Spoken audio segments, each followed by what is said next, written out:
কত যুবক যে পৃথিবী থেকে চলে গেছে, হে আমার ভাই, আপনাকে কেমন করে বুঝাই, যারা দিন রাত কোনো কিছুর পরোয়া করেন নাই, দিন রাত আল্লাহর পথে ছুটে চলেছেন। ওই খালিদ বিন ওয়ালিদ রাদিয়াল্লাহু আনহুকে দেখেন, তিনি মৃত্যু সজ্জায় বলেছিলেন যে আমি জাহাদতু কাযা ওয়া কাযা, আমি যে কতই না যুদ্ধ করেছি আল্লাহর পথে, আমার শরীরে এমন একটা দাগও নাই যেখানে মানে একটা জায়গাও বাকি নেই আমার শরীরের মধ্যে যেখানে কোনো তরবারির আঘাত নাই বা বর্ষার ছোঁয়া নাই। সেদিন তিনি মৃত্যু সজ্জায় বলছিলেন যে আজকে আমি আমার বিছানায় মারা যাচ্ছি, আমি যুদ্ধের মাঠে মারা যাওয়ার সৌভাগ্য আমার হলো না। ফালা নামাত আইনুল জুবালা, তিনি বলেছিলেন যে কাপুরুষদের দু চোখ যেন কখনো না ঘুমায়। ওই দেখো যুবক, তোমার আদর্শ। খুবাইব রাদিয়াল্লাহু আনহু, ইসলামের জন্য তাকে দায়ী করে পাঠানো হয়, রাজি নামক একটা জায়গায় কাফেররা তাকে ধরে ফেলে এবং তাকে শুল দণ্ড দিয়ে হত্যা করে। খুবাইব রাদিয়াল্লাহু আনহুকে যখন শুল দেওয়া হচ্ছিল, তিনি বলছিলেন, এই কবিতাটা ভালো করে পড়বা, রাহিকুল মাকতুম বই আছে, লাস্তু উবালিহি না উক্তালু মুসলিমান। তাকে যখন শুল দণ্ড দেওয়া হচ্ছে, শুল দণ্ড মানে বোঝো, পিছন দিয়ে মানে লৌহ দণ্ড প্রবেশ করিয়ে মাথা দিয়ে বের করে দিত, কঠিন দণ্ড, একটা ফাঁসি টাসির চেয়েও ভয়ঙ্কর। এই শুল দণ্ড তাকে দেওয়া হচ্ছে এবং বলা হচ্ছে, তুমি কি চাও তোমাকে ছেড়ে দেই আর মুহাম্মাদকে তোমার জায়গায় শুলদণ্ড দেই? কাফেররা বলেছিল। আর এই যুবক বলেছিলেন যে আমার জীবনের বিনিময়ে নবীর একটা চুলের আঘাত পাক, সেটাও আমি চাই না। দোয়া করছে, আল্লাহ আমার মৃত্যুর সংবাদটা নবীকে পৌঁছে দিও। আল্লাহ পাক সেটা পৌঁছে দিলেন। রাসূল মদিনা থেকে খবর পেয়ে গেলেন যে খুবাইবকে হত্যা করা হয়েছে। তিনি তখন কবিতা আবৃত্তি করছিলেন যে লাস্তু উবালিহি না উক্তালু মুসলিমান, আমি কোনো পরোয়াই করি না যখন আমাকে মুসলিম হিসেবে হত্যা করা হচ্ছে। আলাই জামিন কানা লিল্লাহি মাসরাই, আমাকে যেদিকেই পাশ ফেরানো হোক না কেন সেটা আল্লাহর জন্যই। ওয়াযালিকাল ইলাহু ওয়া ইয়াশা, এবং তিনি হচ্ছেন এমন ইলাহ যিনি যদি চান ইউবারিক আলা ফি কুল্লি শিলুই মিমাসা, তাহলে তিনি প্রত্যেকটা আমার গোশত টুকরা হাড্ডির মধ্যে বরকত দিতে পারবেন। এই কবিতা বলতে বলতে তার জান চলে যায়। এই যে তোমার আদর্শ, কখনো ভেবেছো তাদেরকে নিয়ে? তারা তোমাদের সুপার হিরো। আজকে ফ্যান্টাসির জগতে সুপার হিরো খুঁজে বেড়াও তোমরা। রাসূলের আদর্শ গ্রহণ করার সৌভাগ্য হলো না, খালিদ বিন ওয়ালিদকে দেখতে পারলে না। ওমর ইবনুল খাত্তাব এমন বীর, যার সামনে 10 জন 15 জন কিছুই না, তরোয়াল নিয়ে বের হয়েছেন নবীকে হত্যা করবে। প্রতিমধ্যে শুনলেন কি, তার বোন ভগ্নিপতি ইসলাম কবুল করেছে, চললেন বোন আর ভগ্নিপতিকে আগে মারবো তারপর নবীকে। সেখানে গিয়ে শুনলেন কোরআন তেলাওয়াত করা হচ্ছে, কান লাগিয়ে শুনলেন কি তেলাওয়াত করা হচ্ছে। জিজ্ঞাসা করলেন কি তেলাওয়াত করছো? তারা বললো যে আমরা কিছুই তেলাওয়াত করছিলাম না।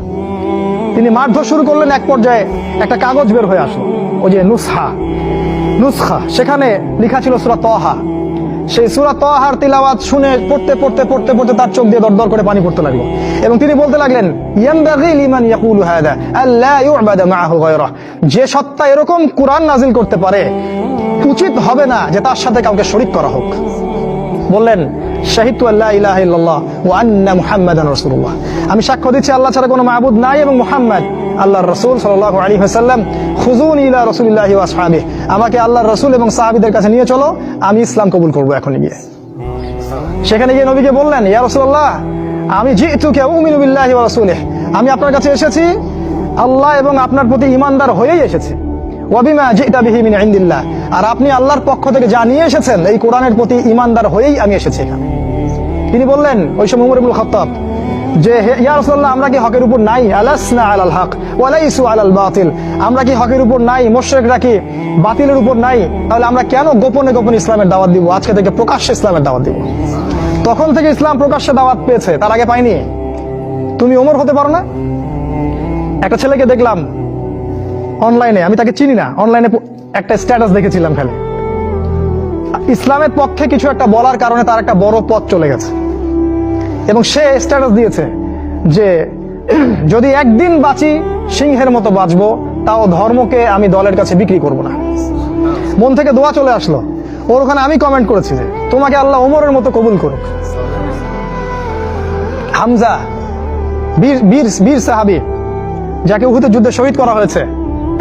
আবু জেহেল রাসূলকে চর মেরেছিল একটা। হামজা রাদিয়াল্লাহু আনহু যখন শুনেছেন আবু জেহেল রাসূলকে মেরেছে, সরাসরি আবু জেহেলের বাসায় ওকে গলার ধরে বের করে প্রচন্ড জোরে ঘুষি একটা মারা হলো। বলা হলো যে আমার ভাতিজা যে দিনের উপর আছে আমিও সেই দিনের উপর আছি, রুদ্দাহা ইন ইসতাতা'তা, তোমার ক্ষমতা থাকলে আমাদেরকে ঠেকিয়ে দেখাও দেখি।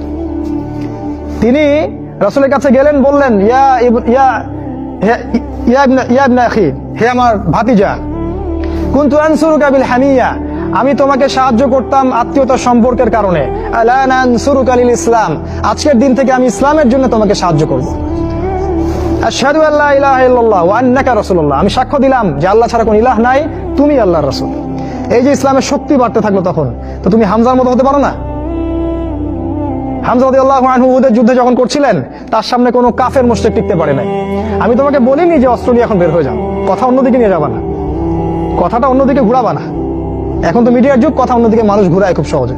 আমি বলেছি তোমার এই চেতনাটা নাই, তুমি হামজার মতো চেতনা ধারণ করতে পারো না, উমরের মতো চেতনা ধারণ করতে পারো না?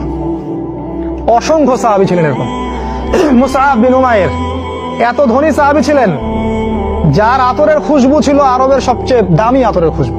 ইসলাম কবুল করে সব ছেড়ে দিলেন, এক পোশাকে তাকে কবর দেওয়া হয়েছে উহুদের মাঠে। মানে তাকে যখন শহীদ করা হয়, তার দেহের মধ্যে এতগুলো তরবারির দাগ ছিল, তুমি কল্পনাও করতে পারবে না।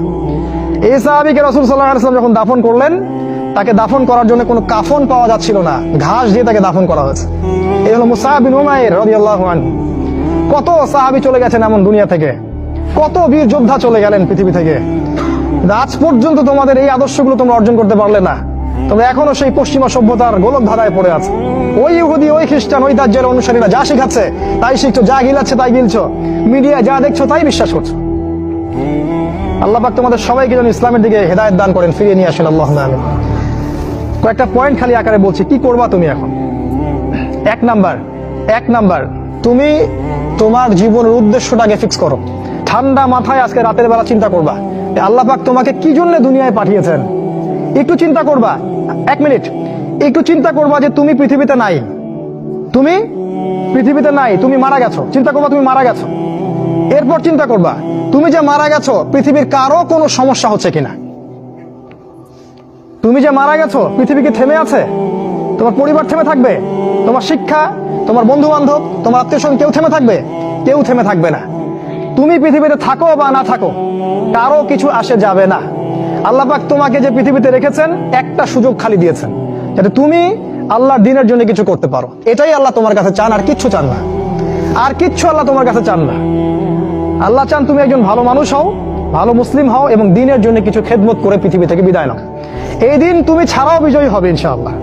তুমি থাকো বা না থাকো, এই দিন কিন্তু বিজয়ী হবেই। হয় তোমাকে নিয়ে হবে অথবা তোমাকে ছাড়াই হবে।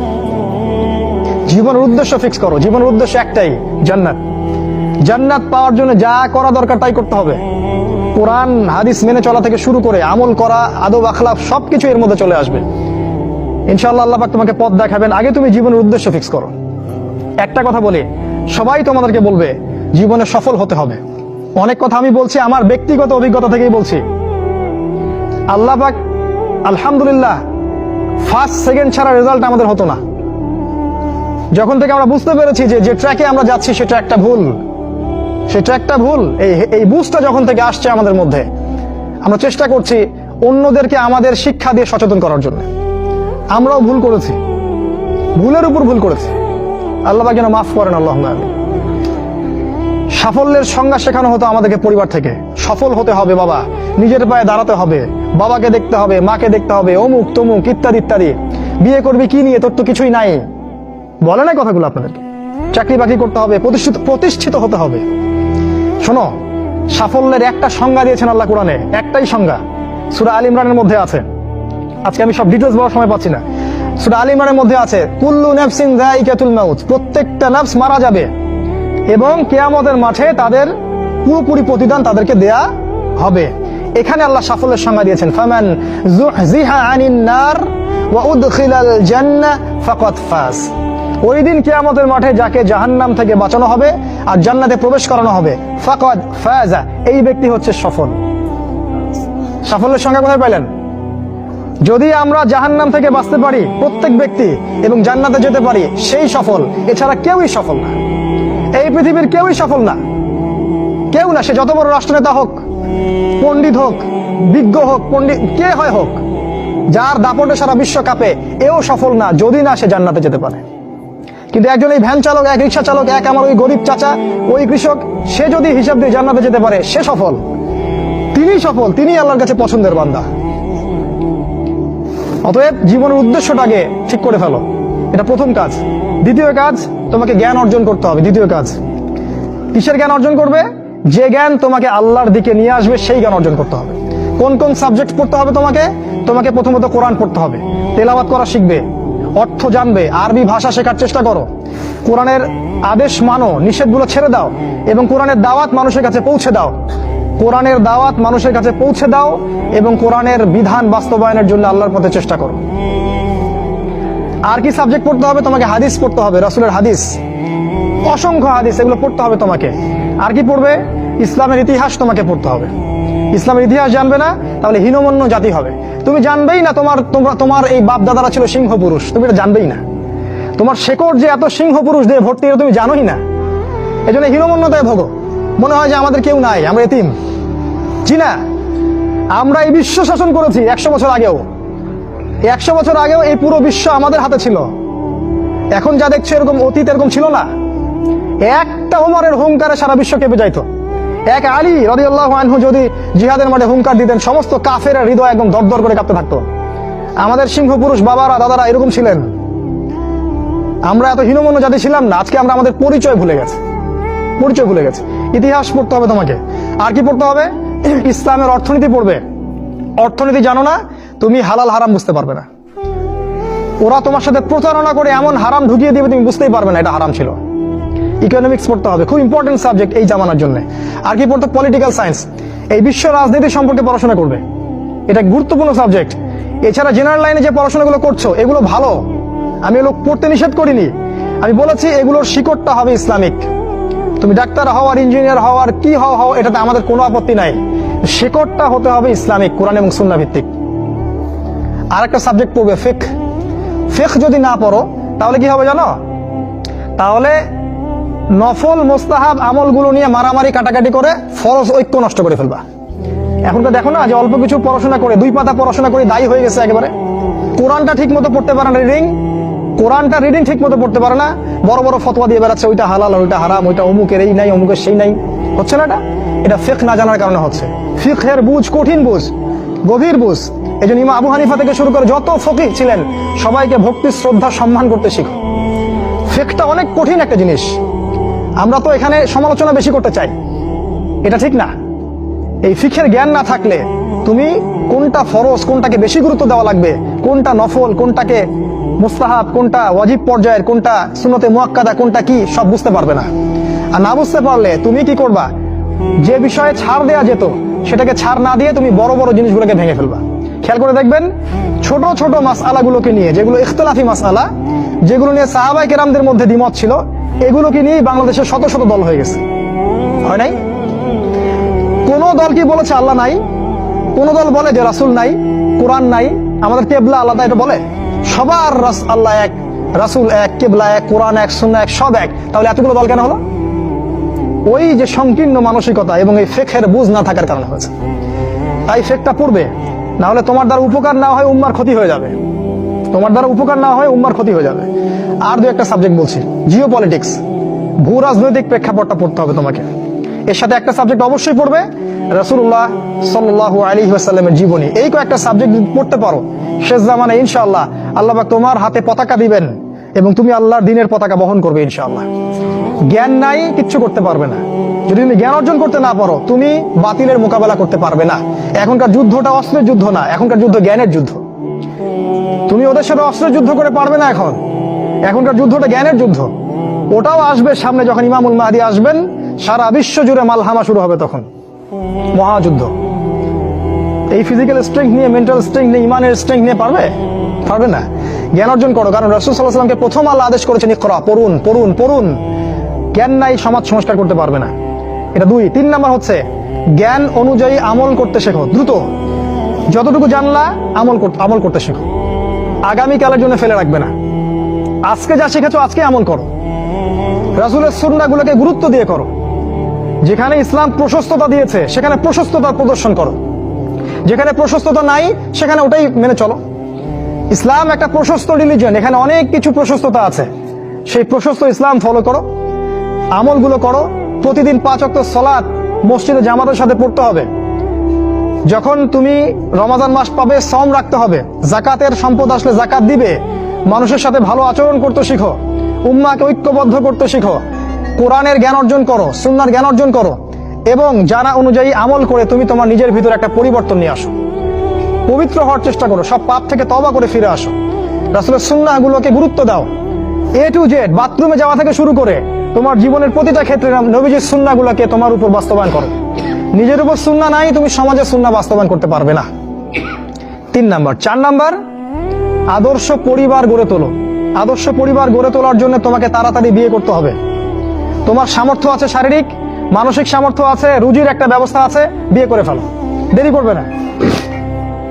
বিয়ে করে ফেলো, দেরি করবে না। আমি বলছি অবশ্যই অবশ্যই তোমার শারীরিক সামর্থ্য থাকতে হবে, মানসিক সামর্থ্য থাকতে হবে, অর্থনৈতিক সামর্থ্য থাকতে হবে, একটা মেয়ের রেসপন্সিবিলিটি নেওয়ার সামর্থ্য থাকতে হবে।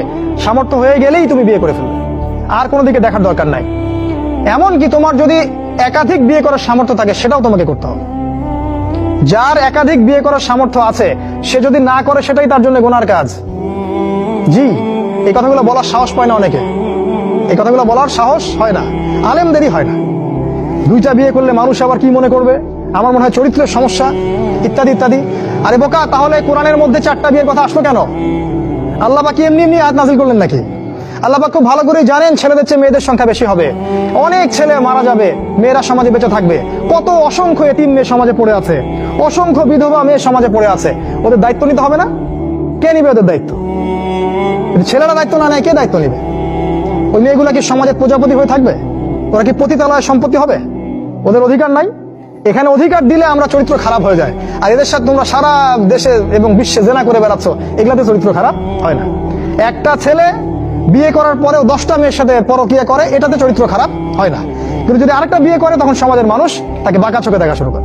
এটা জাহিলিয়াত, এটা পুরো সম্পূর্ণ মক্কার জাহিলিয়াত চলছে। দ্রুত বিয়ে করো, বিয়ে করে আদর্শ পরিবার গঠন করবে।